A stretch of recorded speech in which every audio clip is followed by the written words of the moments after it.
মাত্র আর কয়েকটি দিনের ব্যবধান, তারপরই শুরু হতে চলেছে আইপিএল। কিন্তু আইপিএল শুরু হওয়ার আগেই কেকেআরের বিরুদ্ধে বিস্ফোরক মন্তব্য করে বসলেন কেকেআর দলের প্রাক্তন অধিনায়ক শ্রেয়স আইয়ার।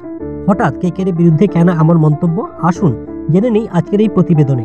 তার আগে আপনি যদি ক্রিকেট ভালোবেসে থাকেন তাহলে ক্রিকেটের সমস্ত আপডেট পেতে আমাদের চ্যানেলটিকে লাইক, শেয়ার ও সাবস্ক্রাইব করে আমাদের পাশে থাকুন। 22শে মার্চ থেকে শুরু হচ্ছে আইপিএল 2025। প্রথম ম্যাচে ইডেন গার্ডেন্সে মুখোমুখি হবে গতবারের চ্যাম্পিয়ন কলকাতা নাইট রাইডার্স এবং রয়্যাল চ্যালেঞ্জার্স বেঙ্গালুরু।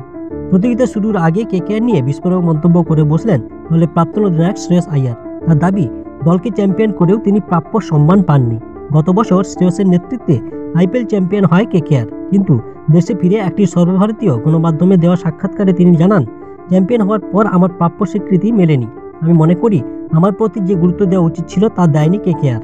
নিজের কাজ মন দিয়ে করার পর যদি কেউ গুরুত্ব না দেয় সেটা খুব বেদনাদায়ক। তিনি আরও বলেন, আমার একমাত্র লক্ষ্য ছিল দলকে আইপিএল ট্রফি এনে দেওয়া।